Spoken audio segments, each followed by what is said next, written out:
online tutorial session.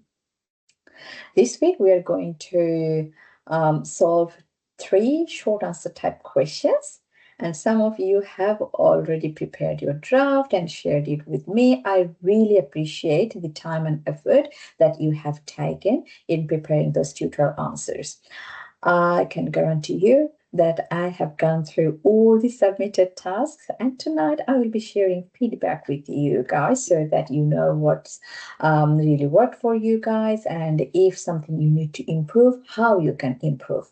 So there will be lots of writing involved in this unit. That's why it's really important that you have something ready as your draft, so that based on that you can develop or revise your work.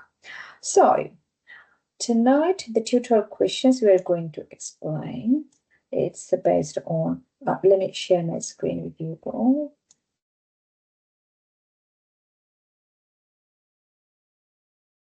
Okay. Could you please confirm that you can see the home page of Law 1100? If anyone could show thumbs up, I would really appreciate if you could turn your camera on if it works, or if you have no other problem. I want to see you guys. I want to have that connection with you guys. Otherwise it feels like I'm talking with some letters, EF. I want to see a face. That helps. Ben, Crystal, Isabel, thank you so much. Elise, thank you. Okay, so, oh, I really appreciate this. Good to see you guys. Here you go. Now I feel like I'm in the classroom. Hey. Okay. And it's good for you guys as well. Like, you never know when you are going to meet each other anywhere. So it's always good to have the faces. Okay, so the tutorial questions. We go to the modules, and last week when we delivered the lecture, it was week 1. So tonight's tutorial activity is based on last week's lecture. And last week, after listening to the lecture, I requested you guys to go through the post-lecture tasks page. It said these are the tutorial questions that we will deal with next week. That means week 2. This is the week we're going to talk about those tutorial questions. I shared a sample answer with you guys. I mentioned that maximum word limit 300 for each question. Now, let me explain one thing why I have mentioned this word limit. The short answer type questions that we are practicing tonight, I think next week also, these are the 2 weeks we will dedicate to learn these short answer type questions. It's very easy. It's not a very complex writing style, but from then on, we'll be talking about problem-based questions that has a very unique writing style. But this first 2 weeks, week 2 and week 3 tutorial activities, these are part of your preparation for the final exam. So let me take you guys to the assignment tab, and the assignment tab got the information regarding the final exam. In your final exam instruction, if you go through, you see there will be 2 problem questions and 2 short answer type questions. So in your final exam, when you will be answering these short answer type questions, there will be no word limit. So what's the limitation in your final exam?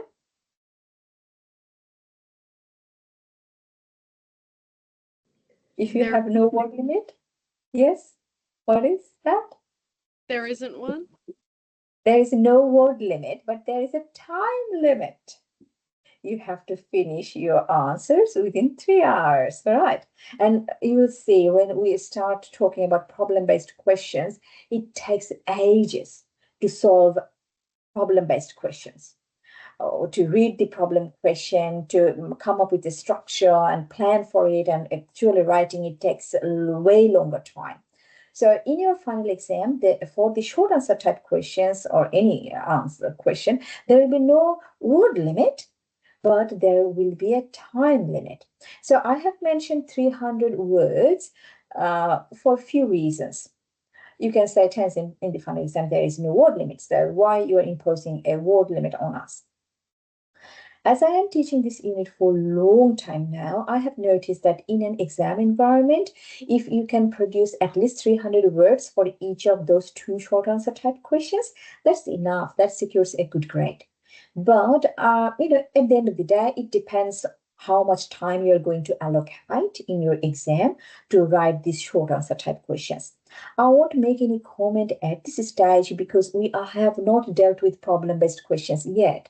So you still have no idea how much time we require to write a problem-based question. So it's very unfair to give you a time limit for answering short answer type questions in an exam environment. But definitely we will run a mock exam during our week 13. We will be talking about how to prepare yourself for the final exam, a dedicated session we will run for that. All those things we will talk about that. But as I said, from my experience, I have noticed if you can produce, close to 300 something, that's fair enough as a response. But don't go below that, 300 words. That will ensure a very good grade. The other thing is you all going to submit your draft answer every week. And I need some time to go through all your answers, all your responses, and you need to share feedback, give you guys feedback. If some of you write an answer with 300 words each, so three short answer type questions, 900 words. If some of you decide to prepare 1,000 words for each, 3,000 words. So can you imagine how much I have to go through? It's like insane amount of reading I need to go through for the preparation of these tutorial activities. That's the other reason. There is a word limit. But for short answer type questions, I said 300 words. In total, 3 short answer type questions, 900 words. I have gone through those who have submitted your draft. As I said, I have gone through all of your responses. So thank you for doing that. Problem-based questions, there will be a word limit of 1,500 words every week. Whoever planning to submit your draft answer, aim for 1,500 words. But again, that's very minimum. You will see your assignment will be a problem-based question, and the word limit is 2,000 words for an assignment. Again, in the final exam, you will be solving 2 problem questions. There will be no word limit in the exam. Time limit is there. So that's how word limit is going to work. But from when the mandatory tutorial submission will start. So if you have noticed that I have already released the list for mandatory tutorial submission weeks, go to your assignment, go to your tutorial submission page, and you will find the list there. So this is your mandatory tutorial submission week. And you will see that first few weeks we are going to dedicate to practice, practice, and practice. But your mandatory tutorial submission will start from week 9. So you see, so till week 8, you will be able to practice. And the more you practice, you will get this writing style correct. So that's for these short answer type questions. For just a moment.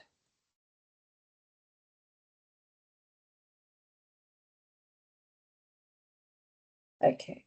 So, hello, can you hear me? Yeah. Yeah, Steve, can you hear? Okay, good. So for the mandatory tutorial submissions that will start from week 9 onward, the word limit will be 1,500. And that's the word limit we have to pay attention. We cannot go beyond that word limit.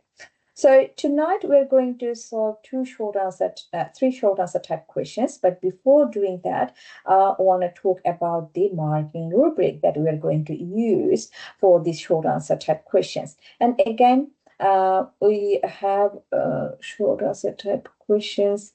The marking rubric we're going to use. Sorry.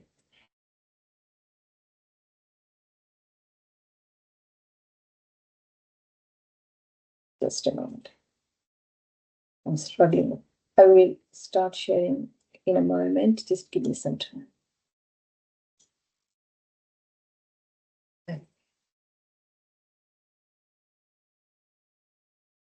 There you go. Hopefully you can see my screen. So the marking rubric for the short answer type question is available in our final exam page. So the rubrics, here is the rubric for the short answer type question. I already shared a video where I explained the marking rubric for the short answer type question. But again, I want to take this opportunity tonight because I'm recording this session. So this is the marking rubric we will use for the short answer type question. And if you look at the criteria, you see the use of legal terms. So tonight, when we'll be solving a short answer type question, this is the first thing we are going to focus on. When you go through a short answer type question, I will ask you identify the correct legal terms that you have to use for answering this question. Because your marking rubric says that is the first thing the marker will look into. Have you used the correct legal terms? Or you have mentioned some legal terms which are irrelevant for answering this question. So finding out the correct legal terms, that's the first thing we will practice tonight. Next criteria says that it's not enough to mention the correct legal terms, only we have to explain them, we have to elaborate them. So tonight, when we will solve the short answer type question, this is the criteria we will be focusing on, and we will be talking about how you can explain a legal term, how you can incorporate it in your writing. And those who have submitted your draft answers, some of you have demonstrated this skill so well. I'm very impressed. This was the first time you are doing it, but some of you need some guidance from my end. So I will provide enough feedback so that you know how to explain legal terms. So a few strategies I will share. The third criteria is a writing style. Usually with the writing style, we talk about spelling, grammar, sentence construction, punctuation, those type of things. But as you noticed that this writing style is also talking about the structure. Even though it's a short answer type question, even though it's only for 5 marks in your final exam, you have to follow a structure. You must have an introduction, body paragraph or paragraphs, then a conclusion. So you can say, Tanzim, you said each question 300 words. How am I going to organize them? If you want, you can just have one sentence in your introduction. That will do it. But you must have an introduction. You can have few body paragraphs. Then in your conclusion, you can just have one sentence as your concluding remark. But make sure that you have one. So tonight, when we will solve the short answer type questions, I will make sure that you all have followed this structure. Okay, so this is the marking rubric, and based on this marking rubric, tonight we are going to practice. Any questions so far? Anyone? Okay, good. Let's start with the first tutorial question then. The first question says, what is meant by separation of power? Okay, so during the lecture, we already delivered the content. Let me keep the lecture slides in front of me so that time to time I can go back to the lecture content. During the lecture, I have dedicated time to explain all those legal terms. So, I will just share the lecture slides so that we know exactly what legal terms we are talking about. Okay, let's share the screen once again. So, during our lecture, we talked about separation of power, right? The first question asks you, what do we mean by separation of power? So let's go through the lecture slide. And my first question to all of you is, what are the legal terms we are going to mention when we are going to answer this short answer type question, separation of power, right? During our lecture, we talked about this, we explained this separation of power. So you tell me what are the legal terms we are going to use when we answer this short answer type question. Separation of power. Anyone? Unmute yourself. If your mic is not working, type in the chat box, but I need the response from you guys.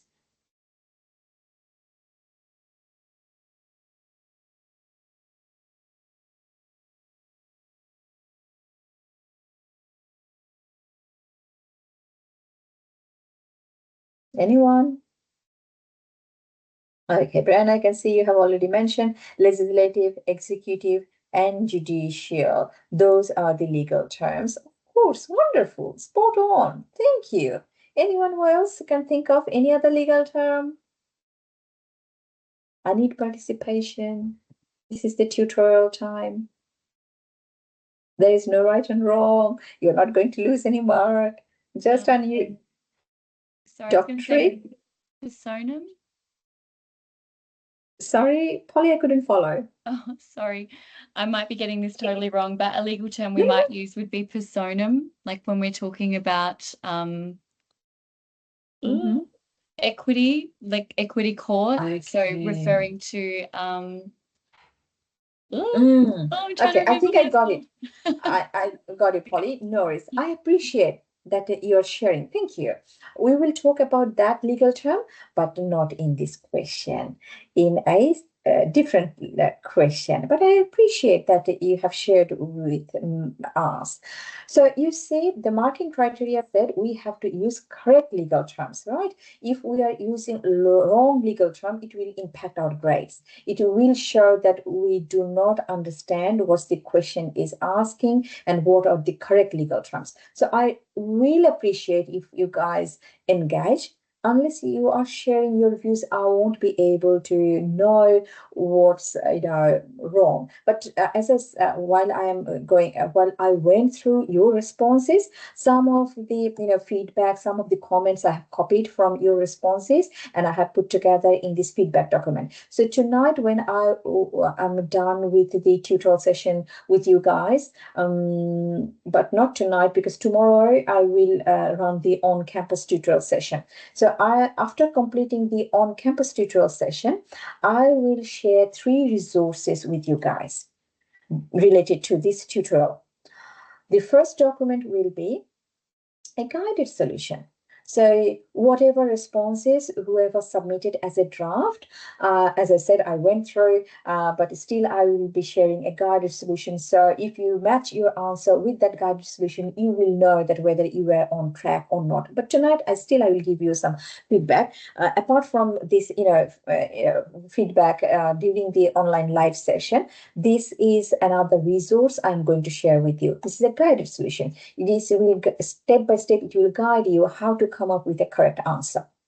The second resource I'm going to share with you will be a feedback document. So I will share some general feedback when I went through all these submissions. That's why I need some time to go through these submissions. All right.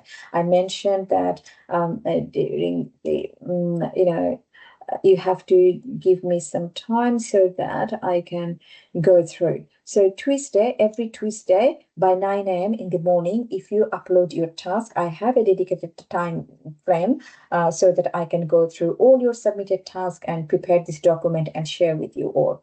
So in this document, you will see that sometimes what I really liked or in some of your friends' tasks, I actually have copied and shared with you all. I didn't mention anyone's name. What things went wrong, I have mentioned that you need to rewrite it. Again, I have not mentioned anyone's name, but when you will see this sentence, you automatically know this is my work. So why I am doing this? I am not mentioning anyone's name, so I am securing everyone's privacy. But at the same time, I'm giving you one kind of individual feedback because you will know, okay, this is something I have written and Tanzim has explained why the sentence is incorrect, what's the problem with this. So without mentioning your name, I am actually giving you feedback. Does that make sense? Because there was a time when I took the permission, can I mention your name? But at the end of the semester, things didn't work well for a few students. They took it personally. They really didn't like, seeing their names every week. This is a whole exercise we're doing so that we can learn from our mistakes, so that we can learn from someone's task who did a great job. But it's not about making someone famous. It's not about shaming someone's writing. No, that's not the thing. That's why on purpose, I'm not mentioning anyone's name, but I'm giving you guys feedback. So this is the second resource you will get from my end. The third resource will be, I'm recording this online session and I will be sharing that recording as well, so that during any week, if you can't join me in the live tutorial session, at least you know there are 3 resources for you waiting, so that whatever draft you have prepared, you can compare your draft with these 3 resources and you know exactly how to come up with the final revised version. Does that make sense? Okay, feel free to give me any feedback. Just because I'm giving you guys feedback doesn't mean that I am definitely open to feedback. If you know, the way I'm running the tutorial session, if it doesn't work for you guys, email me, you know, share with me individually. I'm more than happy to take on board any advice. This tutorial session, at the end of the day, it's for your benefit. Feel free to give me advice so that you come up with a structure that works for you guys. Okay, so I have shared, I talked about the marking rubric, I talked about the feedback resources that you will receive from my end. Let's focus on the tutorial question. So the tutorial question is, we need to explain what do you mean by separation of power. And the first question I asked you guys based on the marking rubric was, what are the legal terms we are going to use when we answer this question? Hey, separation of power, this is a doctrine. This is also a legal term, and this legal term we can't paraphrase, we can't change, right? Excuse me. So why do we pay so much attention in finding the legal terms? Because legal terms, legal jargons, legal phrases are such words which we won't be able to paraphrase. So in our writing, we need to talk about what do you mean by separation power. Not only that, as one of your friends already mentioned, that we need to talk about legislative, executive, and judicial power as well. But our writing should start with a structure. And this is the first feedback I'm going to share with you guys tonight. The submitted tasks that I have gone through, you will know immediately which task I'm talking about. Some of your tasks had no introduction. The structure was completely missing. There was just one solid paragraph and that was it. Hey, that doesn't mean that, you know, you made a huge mistake. No. If you have, you know, developed one paragraph where you talked about all these legal terms, you will get some marks, right? The first criteria says you have to mention the legal terms. And if you have done that, you will get marks. If you have explained those legal terms, you will get marks. But I am, tonight I'm sharing a few tips with you guys so that you know what is a bare minimum answer and how to improve, how to get a good grade. So if you have come up with one paragraph where you have explained what do you mean by separation of power, maybe you will get a pass mark or at best credit. But if you wanna, you know, enrich your writing, if you wanna ensure a good grade, distinction, or a HD, this is the feedback I'm sharing with you all. Follow the structure. Have an introduction, even if it's just one sentence. Develop few body paragraphs and a conclusion. That will change your writing completely. And I can guarantee you, those who have followed this structure, and some of the submissions I have received, honestly, it was so well written, even though it's their first submission. I'm very much impressed with some of the tasks. So the next question I'm going to ask you guys is, what do you think we can put in our introduction? Some of you have mentioned an intro in your writing already. Feel free to copy paste your intro in the inbox or share it with us. Unmute yourself and share, or share some ideas. Tenzin, I think this is something I can put in the intro of this question. Anyone?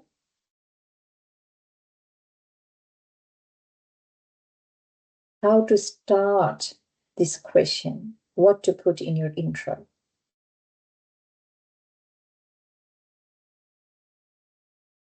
Anyone? There's no right or wrong. Please participate. The introduction in my one, I kind of did a really broad definition without going into details. So with the separation of powers one, I mentioned the doctrine of separation of powers. I mentioned the legislative, executive, and judicial, but I didn't define exactly what they meant yet. Okay, good. look, it's a good strategy that you have to explain that legal term, separation of power, right? But you are introducing those legal jargons in your introduction. That's the whole purpose of introduction, right? Introduction is not about explanation. The body paragraphs, that's the purpose of the body paragraphs. Intro is just for the introduction, introducing the topic. Another answer I have received where actually the intro actually covered the historical background of the separation of power. So putting a definition in the intro, that's a good strategy. The other strategy could be if there is any historical background, that's something you can put in your intro and introduce the topic. Look, historically, that's what happened. Montesquieu came up with this idea of separation of power, something like that. Then in your body paragraphs, definitely you can give a definition of separation of power, definition of each of those three, executive, legislative, and all those things. You can organize your body paragraphs in that way. So let me share some of the beautiful introductions that I went through. This one I really liked because it actually came up with as a reference. Some of the submissions I have received this week, they have no references. Not at all. It's I'll suggest that's a red flag because all these topics, the explanations, the definitions, most of the time the definition, if we are talking about any definition, we are taking it from our textbook. So we need to give credit to the author. In future, we'll be talking about case laws, legislation, those things we need to cite. These are the sources, so we have to cite. Next time, make sure that you refer your textbook. My lecture slides are not a source of referencing. Why? I have developed these lecture slides, materials, everything based on the textbook. So whatever I have mentioned in the lecture slide, it's your responsibility to go through the text and find relevant, specific source from the textbook. So citation is a must. Referencing is a must. This one talked about the historical side a little bit. So whatever way you introduce the topic, that's okay. There is no right or wrong in an introduction. It's just the way you are introducing the topic to the reader. Just have one. That's important. Okay. So next thing we're going to do after writing the intro, we are now going to develop the body paragraphs. So how many body paragraphs you can think of in this tutorial question? Anyone, any guess? Again, please unmute yourself and share your ideas. Someone else, please. We already know what legal jargons we need to explain to answer this question, right? We have to talk about legislative. We have to talk about executive power, judicial power. These are all relevant legal jargons when we, answer or try to answer what do you mean by separation of power, right? So think in that way, how you can organize your body paragraphs.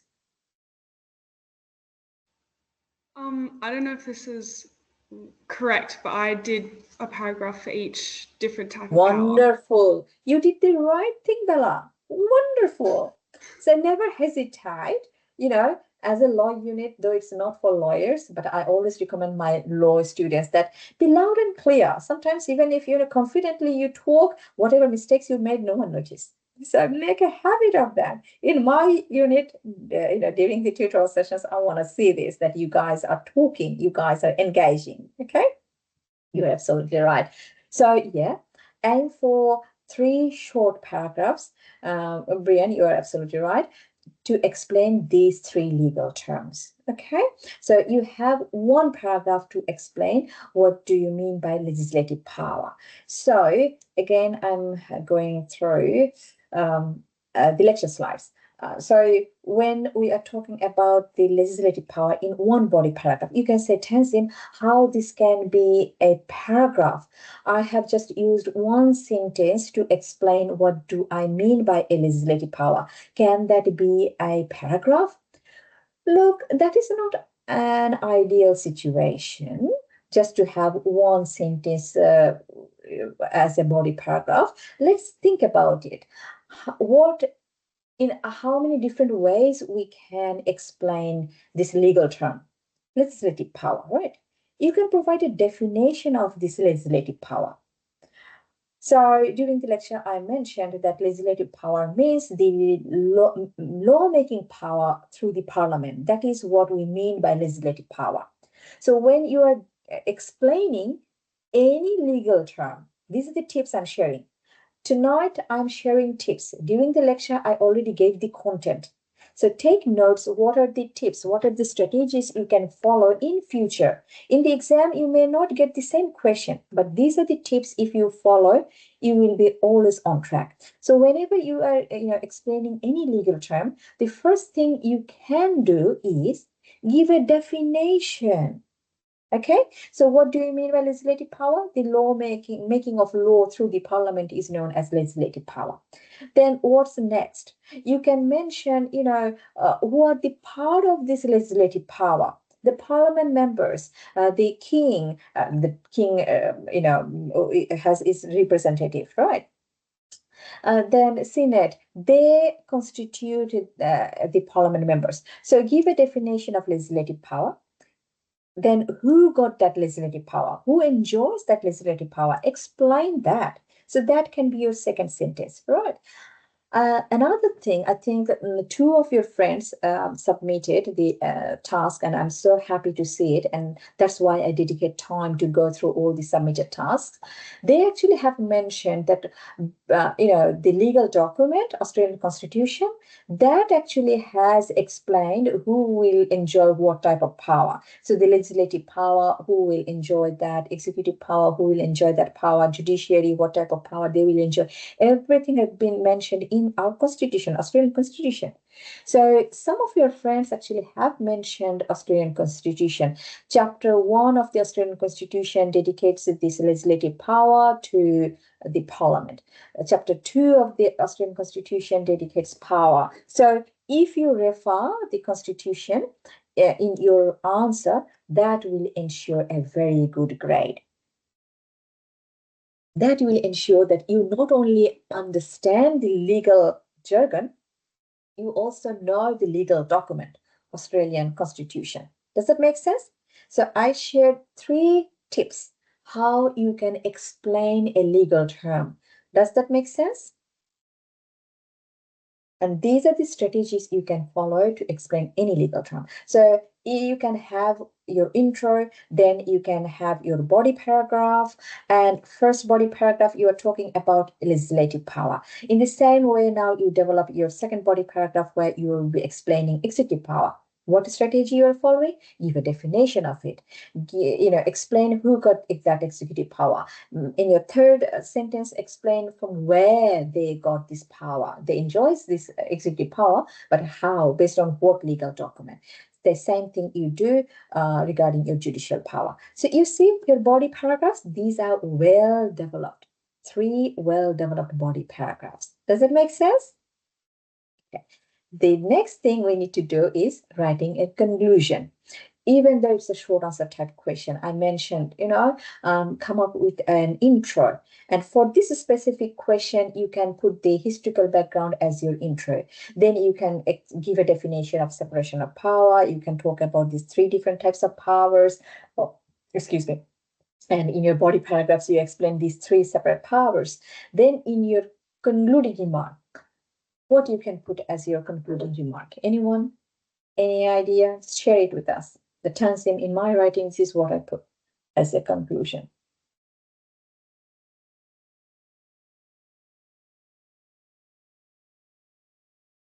In my conclusion, I just put a brief definition of what the separation of powers is, and then why, so to stop monopolization, corruption, and abuse. So I just put like an overall definition of what it is, why it's used. Sasha, thank you so much. I would recommend any sort of definition type of thing, put them in the body paragraphs. But your conclusion is definitely a summary, whatever you have mentioned. So now I will be sharing few tips with you guys. that, again, some ideas that you can put it in your concluding remark. First strategy is just to summarize whatever you have mentioned. The second thing is some reflection. Sasha, you have mentioned that this concept of separation power, ultimately what it gains, why, countries like Australia, they have incorporated this concept in our constitution, so that there is a check and balance between the government, 3 different organs, so that no one is overpowering the other organ, right? So there is a purpose of check and balance, which is ensured, which is secured by this, separation of power. So your concluding remark could be such a critical angle of the topic that you have explained. The definition and all these 3 powers you have already explained in the body paragraphs. Such a conclusion will add a great value in your writing. Some of the answers I have received where they actually mentioned this, this in Australia, we have separation of power, the concept of separation of power, we have incorporated it in our constitution, Australian constitution, but there, there is a bit of overlap.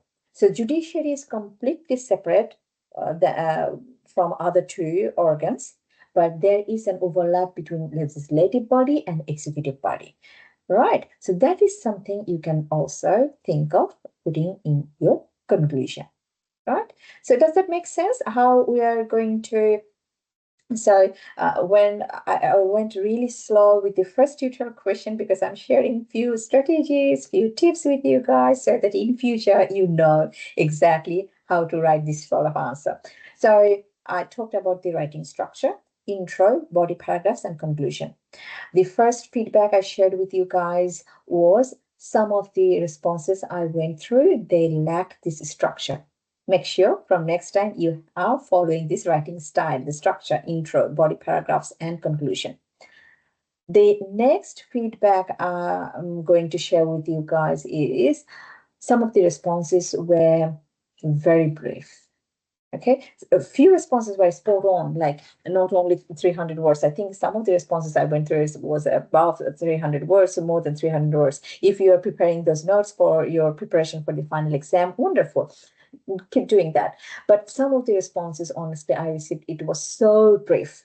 So I'm here not to just give you feedback. I want to show you exact strategy, how you can overcome this lacking. So if I'm saying that this is very brief, how you can, add more content. If you're following this structure that, okay, Tanzim said my answer is very brief. I have not mentioned your name, but and that, okay, let me write an introduction for this answer. Let me have 3 separate paragraphs and add content, how to explain these 3 legal terms, have a concluding remark. If you are following this structure, if you are adding this content, you are well prepared for 5 marks answer. A short answer type question in the final exam is only for 5 marks. But if you are incorporating those contents, it's all good. So that's how we are going to write the short answer type question. Any question regarding the first tutorial question? All good? Wonderful. Let's start talking about the second one.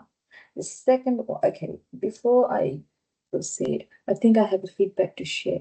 So this is something I found in one of the answers. Okay, again, I have not mentioned anyone's name, but you will know which one I'm talking about. So we're talking about separation of power, but I have noticed someone mentioned the common law legal system and the civil law legal system are both adopted in Australian courts to seek resolutions in dispute brought to court.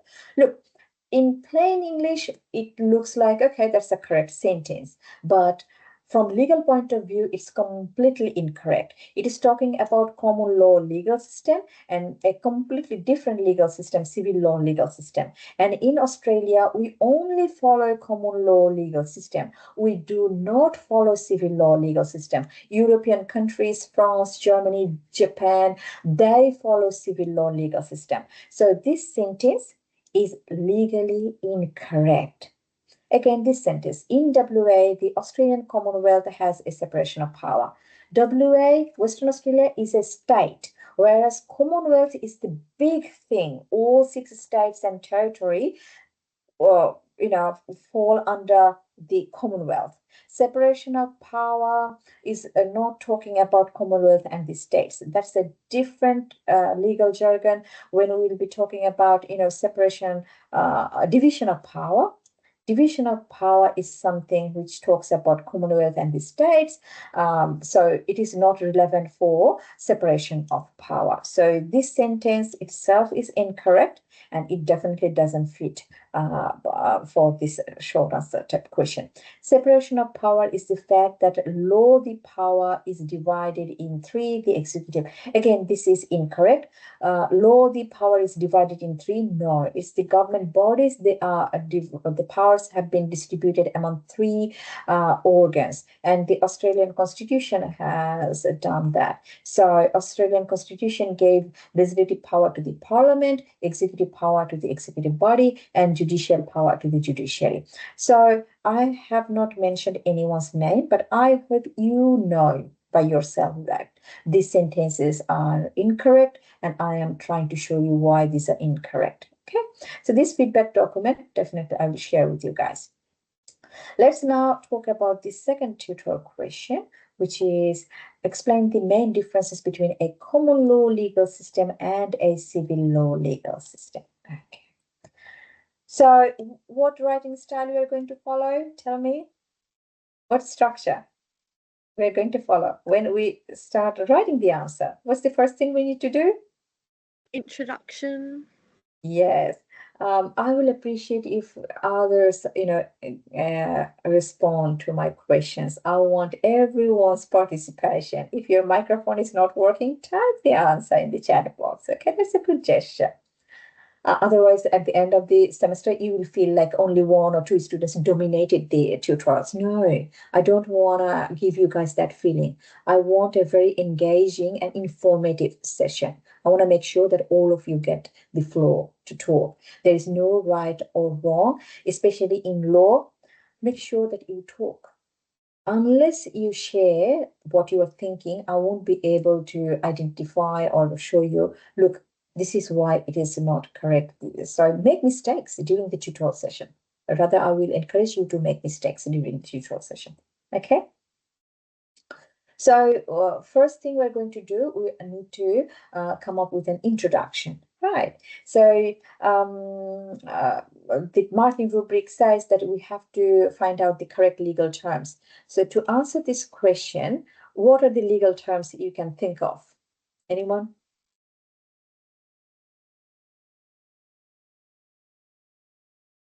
What are the legal terms we have to use when we are answering this question?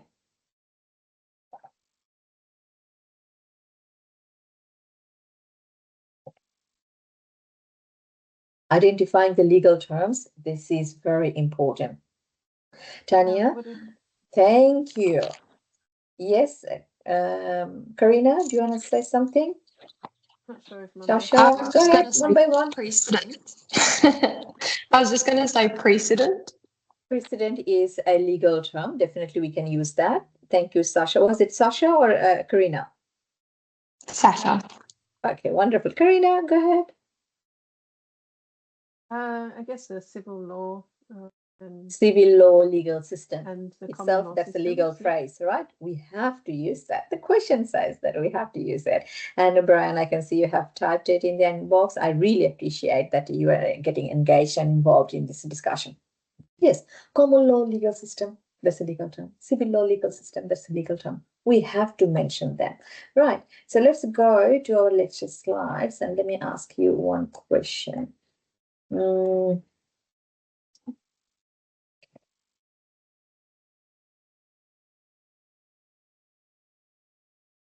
Sorry.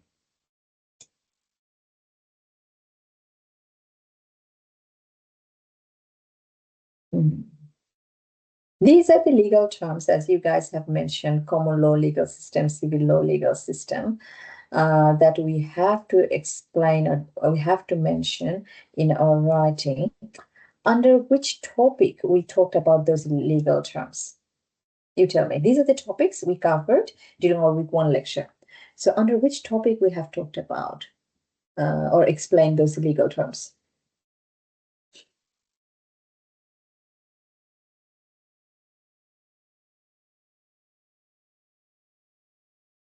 These are the topics we explained during our week 1 lecture. The legal terms that we are going to explain to answer this question is civil law legal system, common law legal system. Under which topic we have explained them? Would it be topic 5? Yes. Major legal systems in the world? Yes, Karina, you're absolutely right. So topic 5, under topic 5, major legal system of the world, under that topic, we have explained these legal terms, right? So why I have asked this question with you guys, let me share the reason. The first thing we need to do is writing an introduction.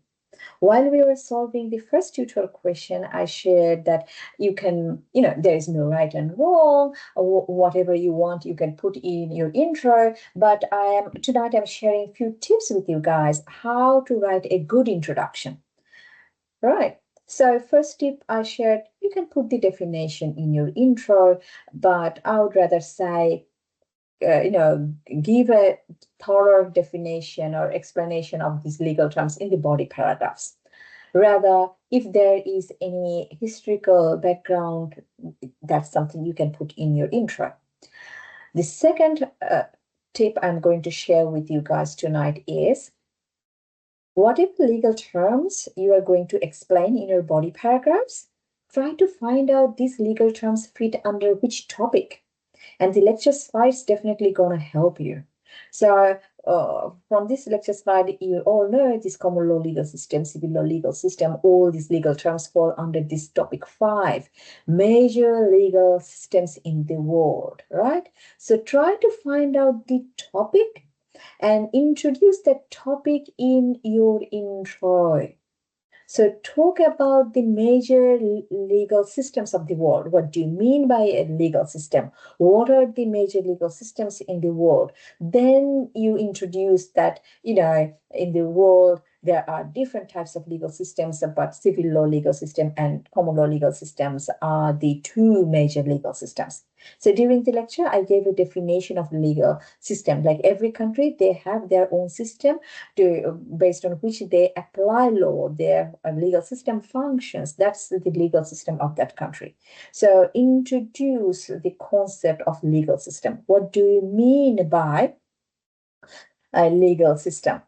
Okay, Crystal, I can see that you have to move to another tutorial. I will try to finish on time. I hope that your next tutorial will start at 7:30. I will make sure that I finish off by that time. So this is another strategy is, find out the topic. So sources of law, I think one of your friends in the inbox, they have mentioned. Main sources of law, that topic is not relevant for the legal system. Civil law legal system and common law legal system. These are the 2 legal terms we have explained under topic 5. Let me explain why it's so easy to get confused with topic 2. When we talked about sources of law, we talked about common law as a source, equity as a source, and statute as a source.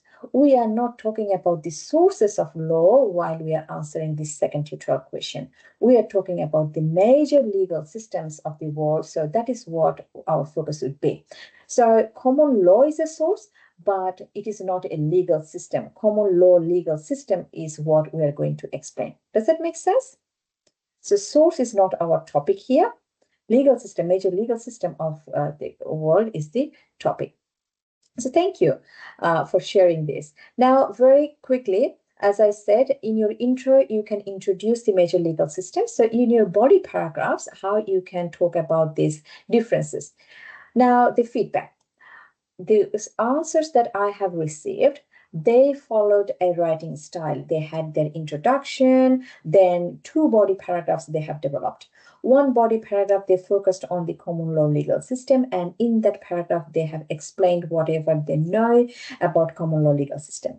In the second body paragraph, they talked about civil law legal system, and in that paragraph, that's what they have explained, what they know about civil law legal system, and then they have a concluding remark. So that was the writing style, some of the submissions. Look, there is no wrong in it, but the question asked you, explain the main differences. If the question was explain common law legal system and civil law legal system, then that writing style would ensure a good grade.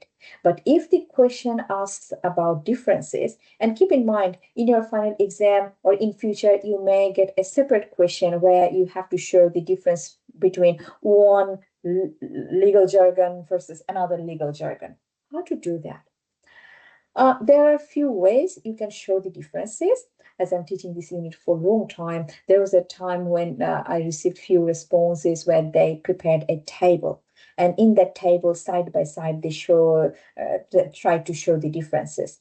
Tonight, I can assure you, none of you have followed that strategy. But again, it can be a structure, writing style. You have your intro where you talk about a major legal system.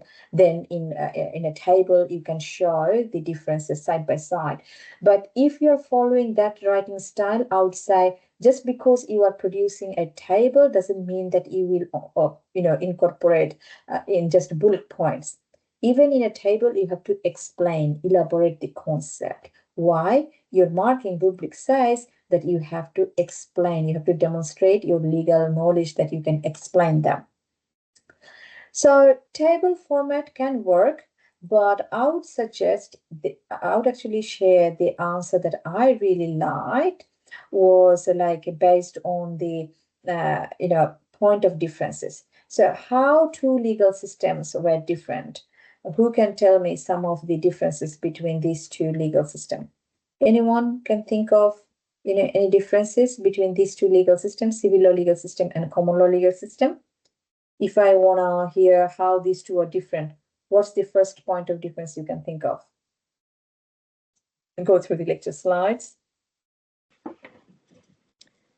The common law legal system is based on previous cases, so case law. Good. Okay. So first point of difference, thank you. First point of difference is the source of this common law legal system.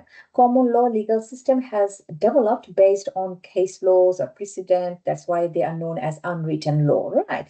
So you can actually come up with 4 separate body paragraphs based on the point of differences. So if you talk about, this, common law legal system is derived from case laws, in the same paragraph, you can say, but civil law legal system has, developed, was built based on the codified written laws, right? So that is something you can highlight side by side in one paragraph and can explain, why the common law legal system is known as unwritten law, as it was based on case laws, whereas a civil law legal system, it was based on codified documents. That's why they are known as written laws. And that's how these two are different from one another. The other point of difference, so I have a separate body paragraph where you can introduce these legal terms: inquisitorial system and adversarial system. These are 2 legal terms, and if you have not mentioned these legal terms in your answer, I can guarantee that someone who has mentioned them will get a better grade than those answers. And I have received few responses where these legal terms were not mentioned. So I'm giving you feedback, but I'm not mentioning your name. In a separate body paragraph, explain what do you mean by inquisitorial system that's available under civil law, whereas what is an adversarial system, that's what we see under common law legal system. Then you can have a separate body paragraph on, the historical side. In England, this common law legal system was developed, whereas in European countries, 60% of the countries of the world, they follow, and they, originated based on Napoleonic codes and Roman law. Those things helped a lot in the development of civil law legal system. The 4th point of difference, that means a 4th body paragraph, can be based on which countries use civil law legal system, come up with few examples, and which countries use common law legal system. Then you can have your concluding remark. If you are following this writing style, of course, I can guarantee you that will ensure a good grade. Again, I have received few responses where, it was just only one paragraph where all these legal terms were mentioned. Yes, that's okay. But tonight I'm sharing few tips, giving you feedback so that you know exactly how to improve, right? So next time when you'll be writing any differences between two legal terms, I hope if you follow this strategy, like have an introduction, then find out the point of differences. You can have 2, 3, 4, whatever number of point of differences. Based on that, you develop your body paragraphs and have a concluding remark. Don't forget your in-text referencing, okay? Give credit to your author, the textbook author. Any question regarding this second tutorial question? Again, I will share the feedback document with you guys, and I have mentioned what things, which sentences are wrong, all those things. The third one is the easiest one, and we will quickly finish off because I have explained most of the things now. Explain the division of power under the Australian Constitution. So the legal term, first thing we need to find out what are the legal terms we're going to use, because our marking rubric says that's what we need to do. So division of power, that itself is a legal term, and division of power, here we go. So division of power, we need to talk about this Commonwealth, state, exclusive power, concurrent power, residual power. These are the legal terms. So we have to use those legal terms in our answer. We have to start with an introduction. Some of the responses I have received where they talked about the federation, how we got the federation, how we got the constitution, and in the constitution the constitution has divided the power between Commonwealth and state. So that's something, the historical aspect you can put in your intro. Then you can have your body paragraphs, 3 body paragraphs. By this time, we all know how to explain each of these legal terms. You can give a definition of exclusive power. You can come up with some examples of exclusive power. You can mention, a few specific sections from the Constitution. That's how you can have a solid body paragraph when you are explaining each of these powers. So 3 separate powers: exclusive power, concurrent power, residual power. Put them in 3 separate body paragraphs, and then come up with a concluding remark.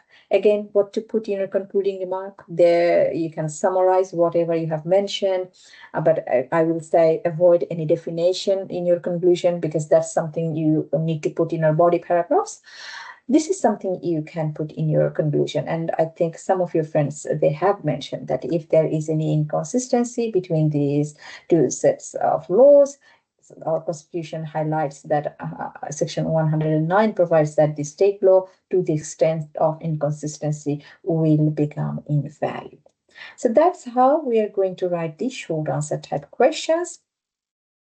Any final question for me? I know some of you need to join the next tutorial session, so I'm very much mindful about my time. Any question for me?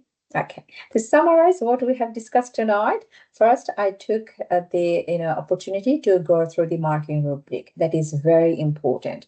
Understanding the marking rubric will change your writing style completely. I am sure next week, when you will be writing these answers, you will first find out the correct legal terms. That's the first criteria. Then you have to provide enough explanation, most of the time in the body paragraphs, all right?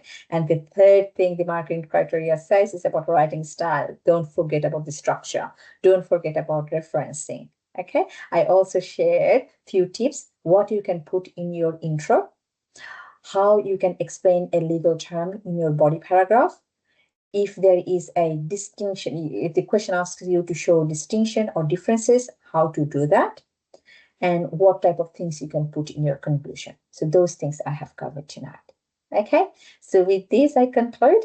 Tomorrow, I will share all these resources with you once I'm done with the on-campus tutorial. Okay? So, thank you everyone for joining tonight. See you guys next week. Good night. Thank you. Thank you.